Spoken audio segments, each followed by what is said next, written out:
ಯೇಸು ಕ್ರಿಸ್ತನ ಅತಿ ಸುಮಧುರವಾದಂತಹ ನಾಮದಲ್ಲಿ ನಿಮ್ಮೆಲ್ಲರೂ ಕೂಡ ಮುಂಜಾನೆಯ ಶುಭ ವಂದನೆಗಳು. ದೇವರ ಪ್ರಸನ್ನತೆಯೊಂದಿಗೆ ದಿನವನ್ನು ಪ್ರಾರಂಭಿಸುವಂತದ್ದು, ಆತನ ಸಾನ್ನಿಧ್ಯವನ್ನು ಬಯಸಿ ಆತನನ್ನು ಆರಾಧಿಸುವಂತದ್ದು. ಪ್ರತಿದಿನ ದೇವರು ನಮಗೆ ಕೊಡುವಂತ ಒಂದು ಆಶೀರ್ವಾದ. ಹೊಸ ದಿನ ನಮಗೆ ಆತನ ಚಿತ್ತವನ್ನು ನಮ್ಮ ಜೀವಿತದಲ್ಲಿ ನೆರವೇರಿಸಲಿಕ್ಕೆ ಮತ್ತೊಂದು ಕರೆಯನ್ನು ಕೊಡ್ತಾ ಹೋಗ್ತದೆ. ದೇವರ ಪ್ರಸನ್ನತೆಯಲ್ಲಿ ಈ ದಿನವನ್ನು ನಾವು ಪ್ರಾರಂಭಿಸೋಣ. ಅನೇಕ ಬಾರಿ ನಮ್ಮ ಜೀವಿತದಲ್ಲಿ ನಮ್ಮೊಂದಿಗೆ ಯಾರು ಇಲ್ಲ ಅಲ್ಲ, ನನ್ನವರು ಯಾರಿಲ್ಲ ಎನ್ನುವಂತ ಅನೇಕ ಯೋಚನೆಗಳು, ಅನೇಕ ಬಾರಿ ಇಂಥ ಮನಸ್ಥಿತಿಗಳು ನಮ್ಮ ಜೀವಿತದಲ್ಲಿ ಬರ್ತದೆ. ಅನೇಕ ಬಾರಿ ಎಲ್ಲರೂ ನಮ್ಮನ್ನು ಒಬ್ಬಂಟಿಯಾಗಿ ಬಿಟ್ರಲ್ಲ ಎನ್ನುವಂತ ಆಲೋಚನೆಗಳು ನಮ್ಮ ಜೀವಿತದಲ್ಲಿ ಬರ್ತದೆ. ಆದರೆ ದೇವರ ವಾಕ್ಯ ನಮಗೆ ಕೊಡುವಂತ ಒಂದು ಅಭಯದ ಮಾತು ಏನಂತ ಹೇಳಿದ್ರೆ, ದೇವರ ವಾಕ್ಯ ನಮಗೆ ಕೊಡುವಂತ ಒಂದು ಧೈರ್ಯ, ಆಧರಣೆ ಮಾತೇನಂತ ಹೇಳಿದ್ರೆ, ಯುಗದ ಸಮಾಪ್ತಿವರೆಗೂ ನಾನೇ ನಿನ್ನೊಂದಿಗಿದ್ದೇನೆ ಎಂಬುದಾಗಿ ಹೇಳುವಂತ ನಿನ್ನ ರಕ್ಷಕ. ಸ್ಥಿರಚಿತ್ತನಾಗಿರು, ಧೈರ್ಯದಿಂದಿರು, ಅಂಜಬೇಡ, ಕಳವಳಗೊಳ್ಳಬೇಡ, ನಿನ್ನೊಂದಿಗೆ ನಾನು ಇದ್ದೇನೆ ಎಂಬಂತ ಒಂದು ಅಭಯದ ಮಾತು. ದೇವರ ಪ್ರಸನ್ನತೆಯಲ್ಲಿ ಮುಂಚಾನೆಯಲ್ಲಿ ಈ ಸಂಗೀತದೊಂದಿಗೆ ನಮ್ಮ ದಿನವನ್ನು ನಾವು ಪ್ರಾರಂಭಿಸೋಣ. ಗೊತ್ತಿರೋ ನನ್ನೊಂದಿಗೆ ಹಾಡ್ರಿ.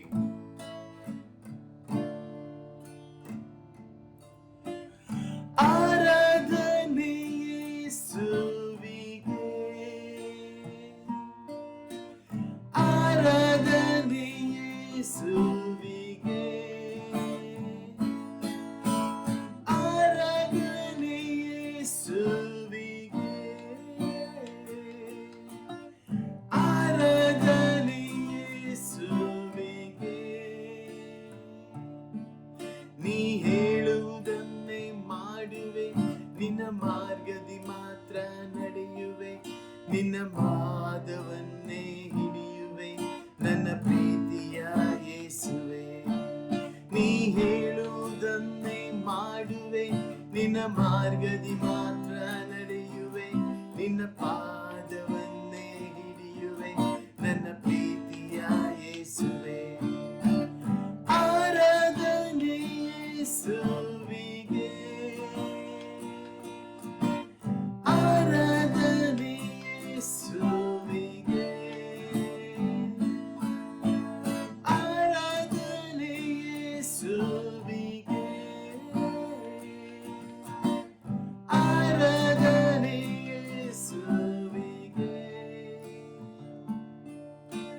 ಸಮುದ್ರ ಮೇಲೆ ನಡೆದ ನಿನ್ನ ಅದ್ಭುತ ಪಾದವು ನನ್ನ ಸಂಗಡ ಇರುವುದರಿಂದ ಭಯವೇ ಇಲ್ಲ. ಗಾಳಿ ಸಮುದ್ರ ನಿಲ್ಲಿಸಿದ ನಿನ್ನ ಅದ್ಭುತ ಶಕ್ತಿಯು ನನ್ನ ಸಂಗಡ ಇರುವುದರಿಂದ ಭಯವೇ ಇಲ್ಲ. ಸಮುದ್ರ ಮೇಲೆ ನಡೆದ ನಿನ್ನ ಅದ್ಭುತ ಪಾದವು ನನ್ನ ಸಂಗಡ ಇರುವುದರಿಂದ ಭಯವೇ ಇಲ್ಲ. ಗಾಳಿ ಸಮುದ್ರ ನಿಲ್ಲಿಸಿದ ನಿನ್ನ ಅದ್ಭುತ ಶಕ್ತಿಯು ನನ್ನ ಸಂಗಡ ಇರುವುದರಿಂದ ಭಯವೇ ಇಲ್ಲ. ಆರಾಧನೆ ಯೇಸುವಿಗೆ, ಆರಾಧನೆ ಯೇಸುವಿಗೆ, ಆರಾಧನೆ ಯೇಸುವಿಗೆ, ಆರಾಧನೆ ಯೇಸುವಿಗೆ. ನೀ ಹೇಳುವ ಹಾಗೆ ಮಾಡುವೆ, ನಿನ್ನ ಮಾರ್ಗದಿ ಮಾತ್ರ ನಡೆಯುವೆ, ನಿನ್ನ ಪಾದವನ್ನೇ ಹಿಡಿಯುವೆ, ನನ್ನ ಪ್ರೀತಿಯ ಯೇಸುವೆ. ನೀ ಹೇಳುವ ಹಾಗೆ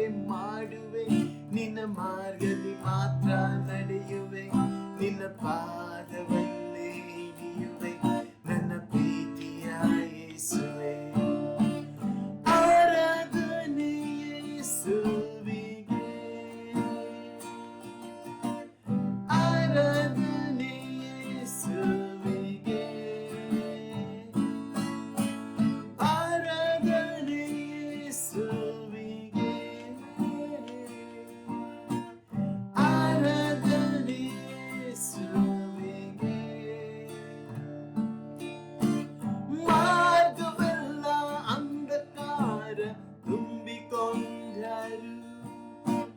ಬೆಳಕು ಚೆಲ್ಲುವ ಯೇಸು ಇರುವ ಭಯವೇ ಇಲ್ಲ. ಫರೋನ ಸೈನ್ಯ ಓಡಿ ಬಂದು ಮುತ್ತಿಕೊಂಡರು. ದಾರಿ ತೋರಲು ಯೇಸು ಇರುವ ಭಯವೇ ಇಲ್ಲ.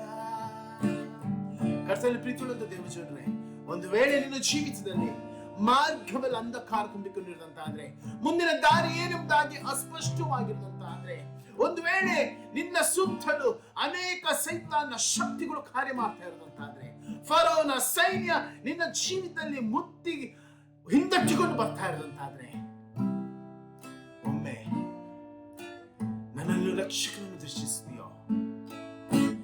ಮಾರ್ಗವೆಲ್ಲ ಅಂಧಕಾರ ತುಂಬಿಕೊಂಡರು. ಬೆಳಕು ಚೆಲ್ಲುವ ಯೇಸು ಇರುವ ಭಯವೇ ಇಲ್ಲ. ಫರೋನ ಸೈನ್ಯ ಓಡಿ ಬಂದು ಮುತ್ತಿಕೊಂಡರು. ದಾರಿ ತೋರಲು ಯೇಸು ಇರುವ ಭಯವೇ ಇಲ್ಲ. ಮಾರ್ಗವೆಲ್ಲ ಅಂಧಕಾರ ತುಂಬಿಕೊಂಡರು. ಬೆಳಕು ಚೆಲ್ಲುವ ಯೇಸು ಇರುವ ಭಯವೇ ಇಲ್ಲ. ಫರೋನ ಸೈನ್ಯ ಓಡಿ ಬಂದು ಮುತ್ತಿಕೊಂಡರು. ದಾರಿ ತೋರಲು ಯೇಸು ಇರುವ ಭಯವೇ ಇಲ್ಲ. ಆರಾಧನೆ ಯೇಸುವಿಗೆ, ಆರಾಧನೆ ಯೇಸುವಿಗೆ, ಆರಾಧನೆ ಯೇಸುವಿಗೆ, ಆರಾಧನೆ ಯೇಸುವಿಗೆ. ನೀ ಹೇಳುವ ಹಾಗೆ ಮಾಡುವೆ, ನಿನ್ನ ಮಾರ್ಗದಲ್ಲೇ ನಡೆಯುವೆ, ನಿನ್ನ ಪಾದವನ್ನೇ ಹಿಡಿಯುವೆ, ನನ್ನ ಪ್ರೀತಿಯ ಯೇಸುವೆ.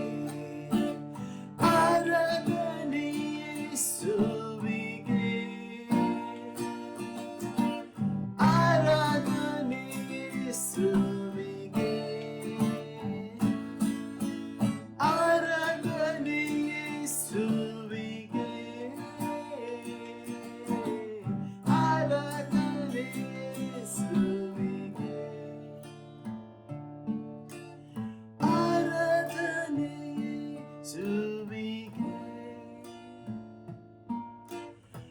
ಆರಾಧನೆ ಯೇಸುವಿಗೆ, ಆರಾಧನೆ ಯೇಸುವಿಗೆ,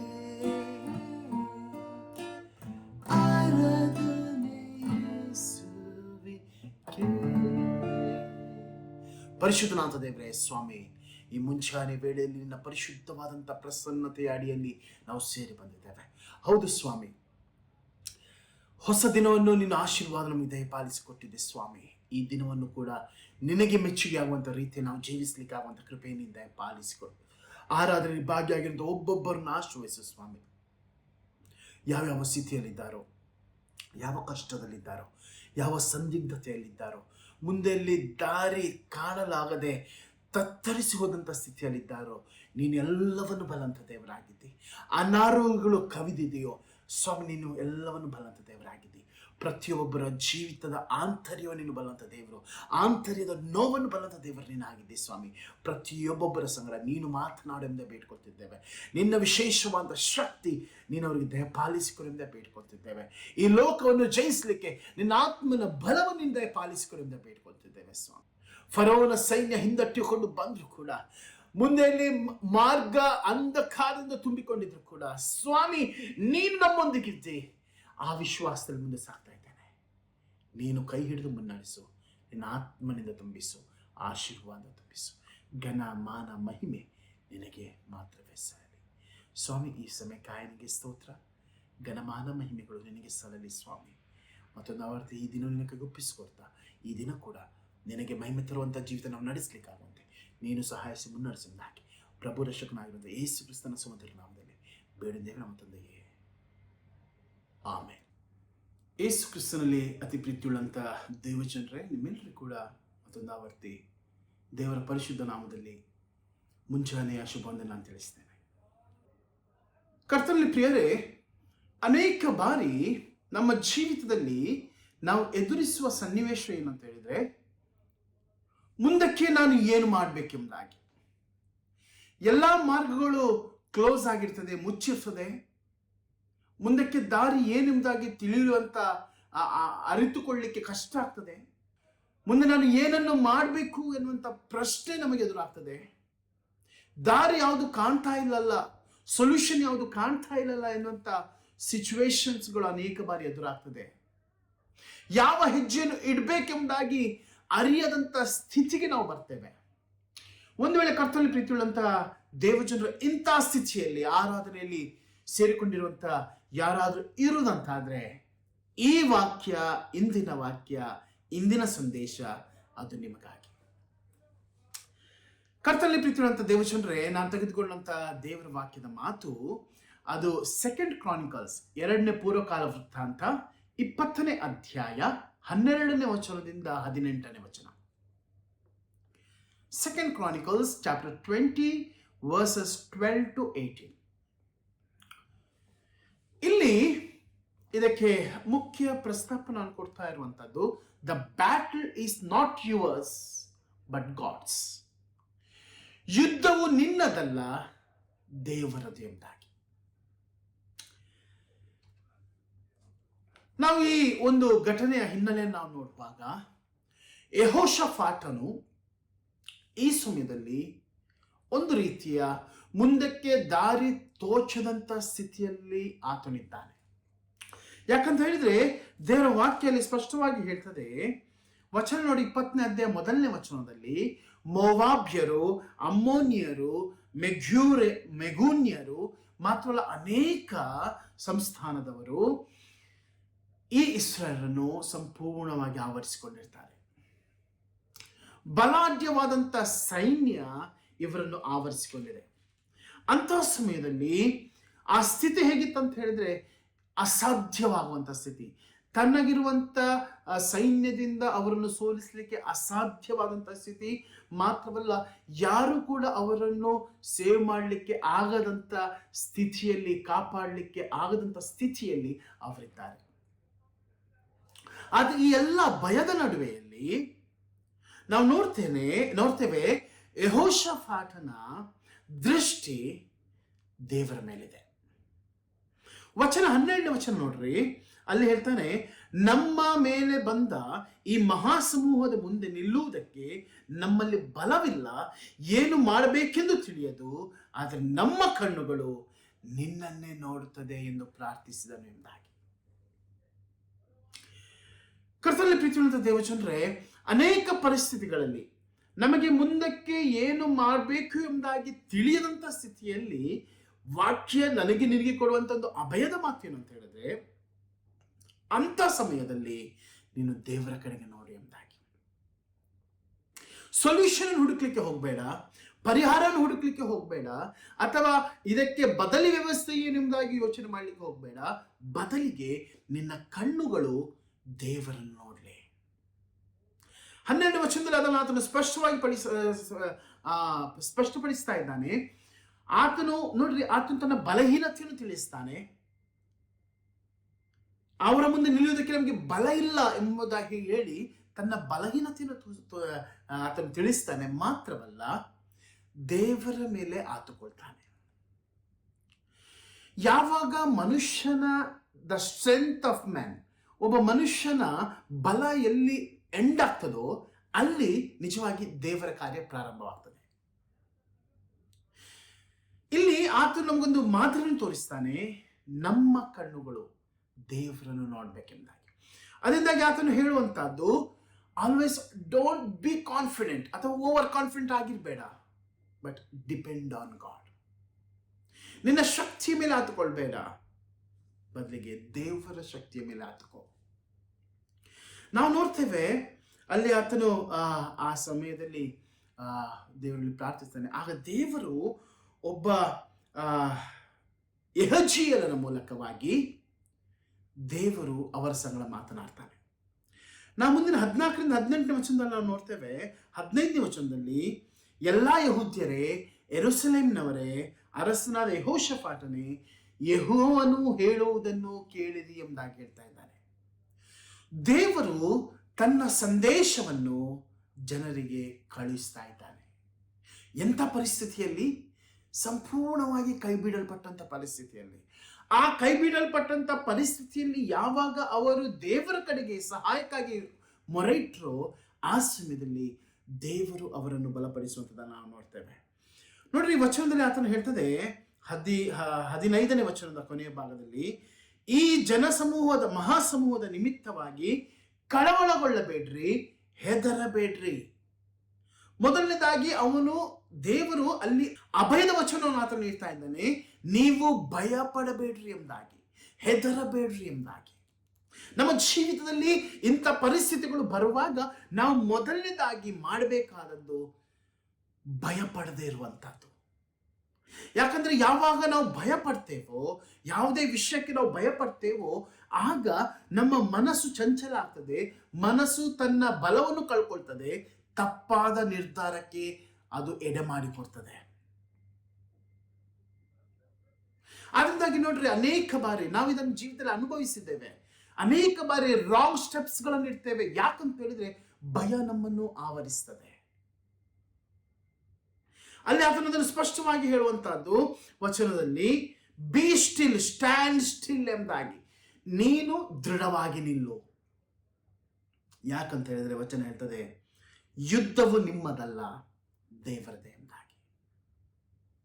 ಹೆದರಬೇಡಿ, ಯುದ್ಧವು ನಿಮ್ಮದಲ್ಲ. ಆರ್ಥಿಕ ಸಮಸ್ಯೆ ಇದೆಯೋ, ಆರೋಗ್ಯದ ಸಮಸ್ಯೆ ಇದೆಯೋ, ಅಥವಾ ಕೌಟುಂಬಿಕ ಸಮಸ್ಯೆ ಇದೆಯೋ, ಅಥವಾ ಕೆಲಸ ಮಾಡುವಂತ ಸ್ಥಳಗಳಲ್ಲಿ ನಿನಗೆ ಸಮಸ್ಯೆ ಇದೆಯೋ, ಪ್ರಿಯ ಸಹೋದರ ಸಹೋದರಿ, ನೆನಪಿಟ್ಟುಕೋ, ಭಯ ಪಡಬೇಡ. ಯಾಕಂದ್ರೆ ಯುದ್ಧ ಅದು ನಿನ್ನದಲ್ಲ, ದೇವರದು.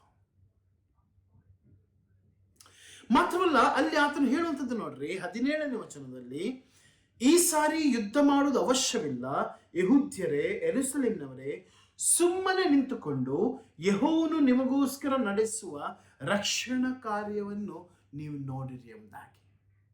ನಿಮ್ಮ ಕೆಲಸ ಏನು? ಸುಮ್ಮನೆ ನಿಂತುಕೊಳ್ಳುವಂಥದ್ದು. Position your self.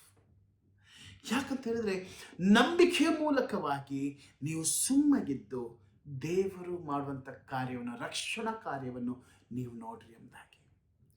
ಎಂಥ ಒಂದು ಧೈರ್ಯದ ಮಾತು ನೋಡ್ರಿ. ದೇವರು ಯೆಹೆಜ್ಕೇಲನ ಮೂಲಕವಾಗಿ ಇಡೀ ಇಸ್ರಾಯೇಲರನ್ನು, ಅರಸನಾದ ಯೆಹೋಷಾಫಾಟನನ್ನು ಧೈರ್ಯಪಡಿಸ್ತಾ ಇದ್ದಾನೆ, ಬಲಪಡಿಸ್ತಾ ಇದ್ದಾನೆ.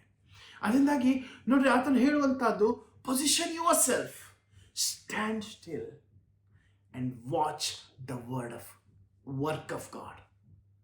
ದೇವರ ಕಾರ್ಯವನ್ನು ನೋಡ್ರಿ ಎಂಬುದಾಗಿ. ದೇವರ ಕಾರ್ಯವನ್ನು ನೋಡ್ರಿ. ಯಾವಾಗ ನಾವು ಪ್ರಾರ್ಥನೆಗೆ, ನಮ್ಮ ಪರಿಸ್ಥಿತಿಗಳಲ್ಲಿ ಆ ಪ್ರಾರ್ಥನೆ ಮೂಲಕವಾಗಿ ಆತನಿಗೆ ನಾವು ಮೊರೆ ಹೋಗ್ತೇವೆಯೋ, ವಿಶ್ವಾಸದ ಮೂಲಕವಾಗಿ, ವಿಧೇಯತೆ ಮೂಲಕವಾಗಿ ಆತನಿಗೆ ಸ್ವರವನ್ನು ನಾವು ಕೇಳ್ತೇವೆಯೋ, ಆ ಸ್ವರಕ್ಕೆ ನಾವು ವಿಧೇಯರಾಗ್ತೇವೆಯೋ, ಆ ಸಮಯದಲ್ಲಿ ಅದ್ಭುತ ನಮ್ಮ ಜೀವಿತದಲ್ಲಿ ನಡೀತದೆ. ನೋಡ್ರಿ, ಅಲ್ಲಿ ಆತನು ಹೇಳ್ತಾನೆ, ಹೆದರಬೇಡ್ರಿ, ಕಳವಳಗೊಳ್ಳಬೇಡ್ರಿ, ನಾಳೆ ಅವರೆದುರಿಗೆ ಹೊರಡಿರಿ, ಯೆಹೋವನು ನಿಮ್ಮ ಸಂಗಡ ಇರುವನು ಎಂಬುದಾಗಿ. ದೇವರು ನಿಮ್ಮ ಸಂಗಡ ಇರುವನು. ಯಾವಾಗ ಈ ಮಾತನ್ನು ಆತನು ಅವರು ಕೇಳ್ತಾರೋ, ಮರುಕ್ಷಣದಲ್ಲಿ ನೋಡ್ರಿ, ಅವರು 18ನೇ ವಚನದಲ್ಲಿ, ಯೆಹೋಷಾಫಾಟನು ನೆಲದ ಮಟ್ಟಿಗೂ ತಲೆ ಬಾಗಿಸಿದನು, ಎಲ್ಲ ಯೆಹೂದ್ಯರು, ಯೆರೂಸಲೇಮಿನವರು ಯೆಹೋವನ ಮುಂದೆ ಅಡ್ಡ ಬಿದ್ದು ನಮಸ್ಕರಿಸಿದರು ಎಂಬುದಾಗಿ. They started to worship the lord. ಇನ್ನೂ ಯುದ್ಧ ಪ್ರಾರಂಭವಾಗಲಿಲ್ಲ. ಯುದ್ಧ ಪ್ರಾರಂಭವಾಗುವ ಮೊದಲಲ್ಲೇ ಅವರು ದೇವರನ್ನು ಆರಾಧಿಸಿದರು. ಯಾಕಂದ್ರೆ ಆರಾಧನೆಯಲ್ಲಿ ಒಂದು ವಿಶೇಷವಾದಂಥ ಶಕ್ತಿ ಇದೆ. ಆರಾಧನೆಯಲ್ಲಿ ಭಯ ಹೋಗ್ತದೆ. ಆರಾಧನೆಯಲ್ಲಿ ದೇವರು ಕಾರ್ಯ ಮಾಡ್ತಾನೆ. ಆರಾಧನೆಯಲ್ಲಿ ದೇವರು ಬಲಪಡಿಸ್ತಾನೆ. ನಾವು ಮುಂದಕ್ಕೆ ನೋಡ್ತೇವೆ, ಯೆಹೋವನು ತನ್ನ ಮಾತಿನಂತೆ, ತಾನು ಕೊಟ್ಟಂತ ವಾಗ್ದಾನದ ಮಾತಿನಂತೆ ಇಸ್ರಾಯೇಲರಿಗೆ ಜಯವನ್ನುಂಟು ಮಾಡ್ತಾನೆ. ಅಷ್ಟು ದೊಡ್ಡ ಶತ್ರು ಸಮೂಹವನ್ನು ಆತನು ಸೋಲಿಸ್ತಾನೆ. ದೇವರ ಕಾರ್ಯವನ್ನು ಆತನು ತೋರಿಸಿಕೊಡ್ತಾನೆ. ಕರ್ತನಲ್ಲಿ ಪ್ರೀತಿಯುಳ್ಳ ದೇವಜನರೇ, ಇವತ್ತು ನಿನ್ನ ಪರಿಸ್ಥಿತಿ ಏನಾಗಿದೆ? ಯಾವುದಕ್ಕಾಗಿ ನೀನು ಚಿಂತೆ ಮಾಡ್ತಾ ಇದ್ದೀಯಾ? ಯಾವುದಕ್ಕಾಗಿ ನೀನು ಗೊಂದಲಕ್ಕೊಳಗಾಗಿದ್ದೀಯಾ? ಯಾವುದಕ್ಕಾಗಿ ನಿನ್ನ ಮನಸ್ಸು ತತ್ತರಗೊಂಡಿದೆ? ನೊಂದು ಹೋಗಿದ್ದಿ, ಕುಂದಿ ಹೋಗಿದ್ದಿ. ಭಯಪಡಬೇಡ, ಹೆದರಬೇಡ. ಯಾಕಂದ್ರೆ ಯುದ್ಧವು ನಿನ್ನದಲ್ಲ, ಅದು ಯೆಹೋವನದು. ದೇವರು ನಿನ್ನ ಸಂಗಡ ಇದ್ದಾನೆ. ನೀನು ಸುಮ್ಮನೆ ನಿಂತುಕೊಂಡು ಯೆಹೋವನ ರಕ್ಷಣಾ ಕಾರ್ಯವನ್ನು ನೋಡು. ನಿನ್ನನ್ನು ರಕ್ಷಿಸುವಂತ ರೀತಿಗೆ ಸಾಕ್ಷಿಯಾಗು. ಕರ್ತನ ಪ್ರೀತಿಯುಳ್ಳ ದೇವಜನರೇ, ಈ ವಾಕ್ಯ ನಿಮ್ಮೊಂದಿಗೆ ಮಾತನಾಡುವಂಥದ್ದಾಗಲಿ. ಪ್ರಾರ್ಥನೆ ಮಾಡೋಣ. ಪರಿಶುದ್ಧನಾಥ ದೇವರೇ, ಸ್ವಾಮಿ, ಸಮಯಕ್ಕಾಗಿ ನಿನಗೆ ಸ್ತೋತ್ರ. ನಿನ್ನ ಪ್ರೀತಿ, ನಿನ್ನ ಕೃಪೆ, ನಿನ್ನ ನಡೆಸುವಿಕೆ, ನಿನ್ನ ಆಶೀರ್ವಾದಗಳಿಗಾಗಿ ನಿನಗೆ ಸ್ತೋತ್ರ ಸಲ್ಲಿಸ್ತೇವೆ. ಹೌದು ಸ್ವಾಮಿ, ವಾಕ್ಯದ ಮೂಲಕವಾಗಿ ನಮ್ಮನ್ನು ಬಲಪಡಿಸಿದಕ್ಕಾಗಿ ನಿನಗೆ ಸ್ತೋತ್ರ. ನಮ್ಮ ಬಲಹೀನತೆ ನಾವು ನಿನಗೆ ಒಪ್ಪಿಸಿಕೊಡ್ತೇವೆ, ಸಮರ್ಪಿಸ್ತಾ ಇದ್ದೇವೆ. ಹೌದು ಸ್ವಾಮಿ, ನಿನ್ನ ಬಲದ ಮೇಲೆ ಸಂಪೂರ್ಣವಾಗಿ ಆತುಕೊಂಡು ನಿನ್ನ ಕಡೆಗೆ ನಮ್ಮ ದೃಷ್ಟಿಯನ್ನು ನಾವು ಇಟ್ಟಿದ್ದೇವೆ. ವಿಶ್ವಾಸದಲ್ಲಿ ದೃಢವಾಗಿದ್ದು ನಿನ್ನ ಕಾರ್ಯಕ್ಕಾಗಿ ನಾವು ಎದುರು ನೋಡ್ತಾ ಇದ್ದೇವೆ. ನೀನು ಕಾರ್ಯ ಮಾಡಪ್ಪ. ನಿನ್ನ ಆತ್ಮನಿಂದ ನಮ್ಮನ್ನು ತುಂಬಿಸು, ಆಶೀರ್ವಾದ ತುಂಬಿಸು.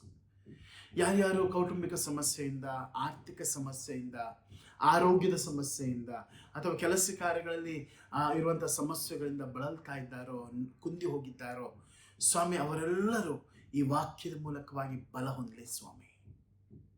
ನೀನು ಕೊಡುವಂತಹ ಅಭಯದ ಮಾತು ಶಾಂತವಾಗಿದ್ದು, ಸ್ಥಿರವಾಗಿದ್ದು, ಯೆಹೋವನ ರಕ್ಷಣಾ ಕಾರ್ಯವನ್ನು ನೀವು ನೋಡ್ರಿ ಎಂಬುದಾಗಿ, ದೇವರ ರಕ್ಷಣಾ ಕಾರ್ಯವನ್ನು ನೋಡ್ರಿ ಎಂಬುದಾಗಿ ಐಶ್ವರ್ಯರಿಗೆ ಯಾವ ರೀತಿ ಅಭಯದ ಮಾತನ್ನು ನೀಡಿದ್ಯೋ ಸ್ವಾಮಿ, ಆರಾಧನೆ ಭಾಗಿಯಾಗಿರುವಂಥ ಒಬ್ಬೊಬ್ಬರಿಗೆ ಆ ಅಭಯದ ವಚನ ಮಾತನ್ನು ನೀನು ದಯಪಾಲಿಸಿಂದ ಬೇಡ್ಕೊತಿದ್ದೇವೆ. ನಿನ್ನ ಆತ್ಮನಿಂದ ತುಂಬಿಸು, ಆಶೀರ್ವಾದ ತುಂಬಿಸು. ನಿನ್ನ ಆತ್ಮನ ನಡೆಸುವಿಕೆಯನ್ನು ನೀನು ದಯಪಾಲಿಸಿಕೊಂಡು ಘನಮಾನ ಮಹಿಮೆ ನಿನಗೆ ಮಾತ್ರವೇ ಸರಲಿ. ಮತ್ತೊಂದು ಆವರ್ತಿ ಈ ಸಮಯದಲ್ಲಿ ಸ್ವಾಮಿ, ನಿನ್ನ ಗಾಳಸ್ತಕ್ಕೆ ನಮ್ಮನ್ನು ನಾವು ಒಪ್ಪಿಸಿಕೊಡ್ತಾ ಇದ್ದೇವೆ. ನಿನ್ನ ಆತ್ಮನಿಂದ ತುಂಬಿಸು, ಆಶೀರ್ವಾದ ತುಂಬಿಸು. ಘನಮಾನ ಮಹಿಮೆ ನಿನಗೆ ಸಲ್ಲಲಿ.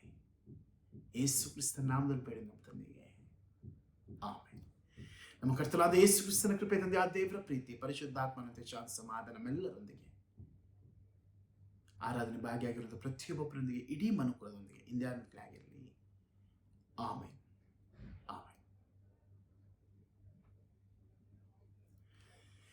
ದೇವರ ನಾಮಕ್ಕೆ ಸ್ತೋತ್ರ. ದೇವರಿಗೆ ಆರಾಧನೆಯನ್ನು ಆಶೀರ್ವದಿಸಲಿ. ಭಾಗಿಯಾಗಿರುವಂಥ ನಿಮ್ಮೆಲ್ಲರನ್ನು ಆಶೀರ್ವದಿಸಲಿ. Have a blessed day. Bye.